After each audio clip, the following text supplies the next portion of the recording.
Assalamualaikum warahmatullahi wabarakatuh. Dalam pembentangan slide yang pertama ini, saya akan menjelaskan tentang keutuhan wacana. Apa itu keutuhan wacana? Keutuhan wacana merujuk kepada kesatuan ataupun kesempurnaan susunan dalam teks yang bermakna.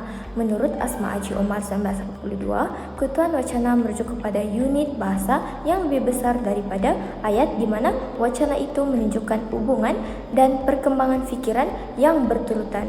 Terdapat dua aspek penting yang perlu ada dalam keutuhan wacana. Yang pertama, aspek koheren, iaitu kesinambungan dalam ayat, dan kedua adalah aspek kohesi, iaitu keserasian dalam ayat. Adalah aspek-aspek dalam keutuhan wacana. Dalam keutuhan wacana terdapat 4 elemen ataupun 4 aspek. Yang pertama adalah keutuhan semantik, yang kedua keutuhan leksikal, yang ketiga keutuhan gramatikal, dan yang keempat adalah keutuhan fonologi.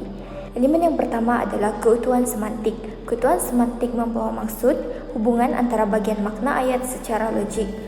Sebagai contoh, hubungan antara sebab dan akibat, hubungan antara sebab dan tujuan, dan hubungan antara sebab dan hasil.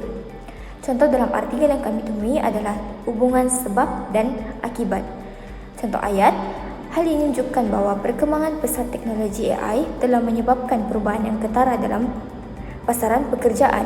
AI bukan sahaja meningkatkan efisiensi dan produktiviti, tetapi juga mengubah cara pekerjaan dijalankan dan jenis kemahiran yang diperlukan. Di sini, sebab yang dinyatakan adalah perkembangan teknologi yang pesat, dan akibat pula yang dinyatakan adalah perubahan yang ketara dalam bidang pekerjaan ataupun pasaran. Seterusnya adalah elemen yang kedua dalam keutuhan wacana adalah keutuhan leksikal.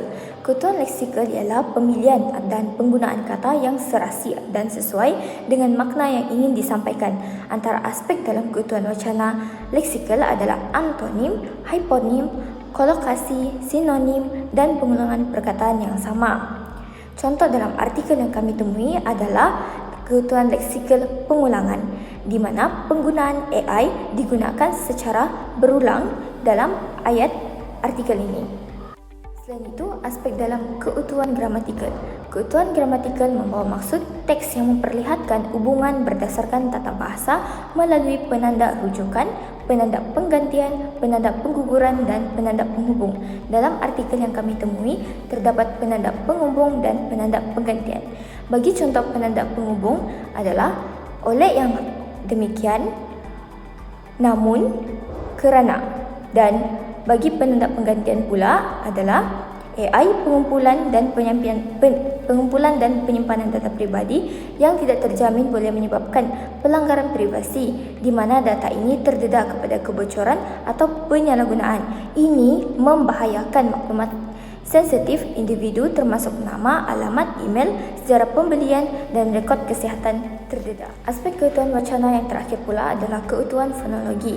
Keutuhan fonologi ialah melibatkan entian suara, nada suara, dan intonasi suara yang berperanan sebagai pemisah struktur ayat, terutamanya dalam teks seperti nokta, koma, dan titik bertindih. Dalam artikel yang kami temui terdapat koma, nokta, dan juga intonasi. Sebagai contoh, kelebihan utama AI ialah keupayaan menyelaraskan rutin harian melalui pembantu maya seperti Siri, Google Assistant, dan Alexa, yang membantu mengurus jadual, menetapkan peringatan, dan mendapatkan maklumat dengan lebih pantas. Terusnya, tanda koma nokta pula adalah justru AI membolehkan manusia menjadikan kehidupan seharian yang lebih efisien, produktif, dan selesa. Selain itu, contoh bagi nokta juga, secara keseluruhannya manfaat AI adalah dihargai, namun risiko dan cabaran yang berkaitan dengannya tetap wujud.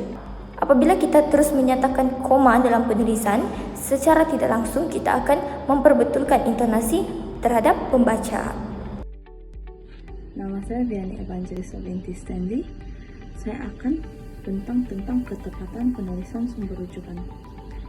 Baiklah, sumber rujukan yang kita gunakan buat masa sekarang ialah dengan menggunakan format APA7, yaitu American Psychological Association APA dalam edisi ke-7. APA7 ini digunakan secara meluas dalam bidang sains sosial pendidikan, psikologi, dan komunikasi. Bagi memastikan penulisan akademik disusun secara teratur, sahih, dan mudah dirujuk oleh pembaca. Baiklah, sekarang kita akan melihat kepada ketepatan penulisan sumber rujukan. Bagi format APA7, nama penulis akan ditulis dengan nama keluarga dahulu, lalu diikuti dengan inisial huruf pertama nama penulis. Akan tetapi, bagi warga negara Malaysia, kita akan menggunakan nama penulis tanpa bintik, dan bagi warga negara luar pula, kita akan menggunakan seperti format AP7, yaitu nama keluarga dahulu, lalu diikuti dengan inisial huruf pertama. Ketepatan penulisan sumber rujukan yang kedua pula ialah penggunaan DOI dalam format URL. Seperti yang kita lihat di dalam slide yang saya letak ini, terdapat beberapa contoh rujukan di dalam artikel yang kami pilih yang menggunakan DOI dalam bentuk URL. Dalam format AP7 yang menggunakan DOI dalam bentuk URL. Jadi, ini adalah salah satu ketepatan penulisan sumber rujukan APA7. Ketepatan penulisan sumber rujukan yang kedua pula ialah penggunaan simbol dan bukan penggunaan perkataan dan kepada dua penulis terakhir. Sebagai contoh yang kita dapat lihat, apabila terdapat dua atau lebih penulis, bagi dua penulis terakhir, di antaranya dia menggunakan simbol dan, manakala tidak menggunakan perkataan dan. Simbol dan yang dimaksudkan ialah perkataan simbol yang menghampiri huruf 8. Namun, artikel yang kami pilih mempunyai beberapa kesalahan. Contohnya, tahun yang diterbitkan tidak diletak dalam kurungan. Seperti yang kita semua tahu, bagi penulisan sumber rujukan, tahun terbitan perlu diletakkan selepas nama penulis dan perlu diletakkan di dalam kurungan. Tetapi artikel yang kami pilih tidak meletakkan tahun terbitan di dalam kurungan. Dengan itu, ini merupakan salah satu kesalahan yang tidak mematuhi format APA7. Assalamualaikum warahmatullahi wabarakatuh dan salam sejahtera. Nama saya Wan Muhammad Syakir Dewan Dasuki akan meneruskan pembentangan ini dengan menerangkan tentang komponen kejelasan dalam penulisan.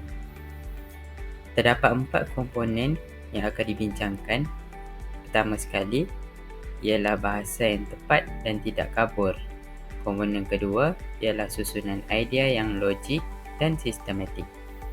Komponen ketiga pula ialah ayat dan perenggan yang ringkas dan padat. Komponen keempat iaitu komponen terakhir ialah penulis memahami golongan sasaran pembaca. Baiklah, seterusnya saya akan menerangkan tentang komponen yang pertama, iaitu bahasa yang tepat dan tidak kabur, iaitu menggunakan istilah yang jelas dan bukan istilah yang terlalu umum atau kabur.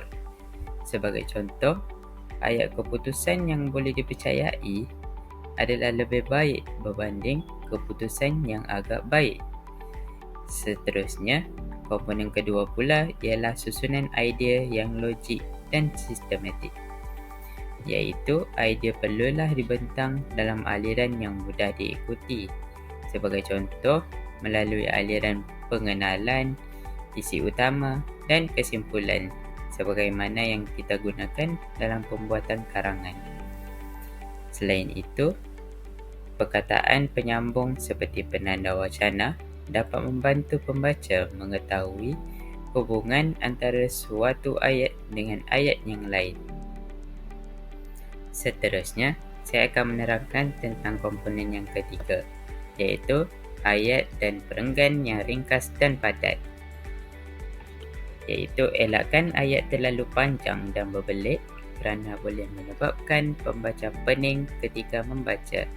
Hal ini boleh menyebabkan kekeliruan kepada maksud sebenar ayat.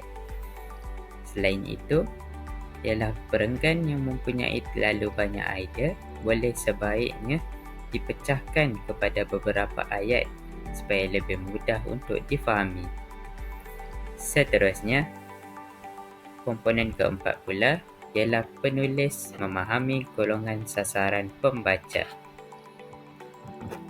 Penulis seharusnya memahami siapakah yang akan membaca penulisannya serta latar belakang mereka supaya penulis dapat menggunakan bahasa yang mudah difahami mengikut golongan tertentu.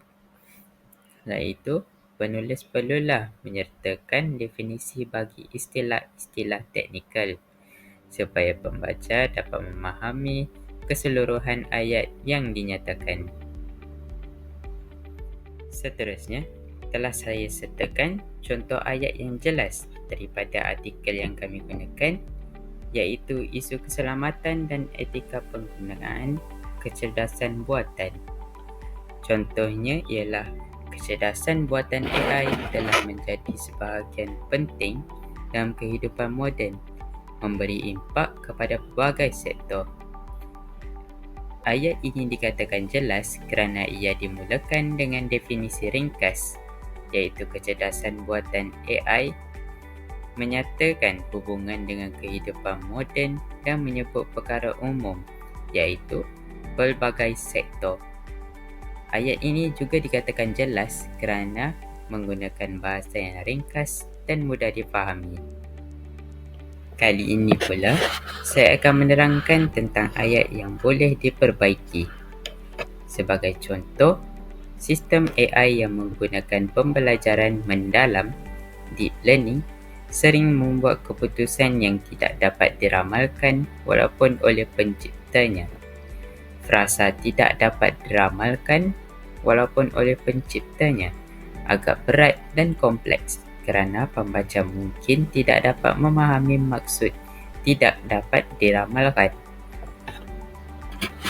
Contoh ayat yang boleh diubah ialah sering membuat kepada kadangkala menghasilkan, manakala tidak dapat diramalkan walaupun oleh penciptanya boleh diubah kepada ayat penciptanya sendiri tidak dapat dijangka. Perubahan ini membolehkan pembaca memahami ayat dengan lebih mudah.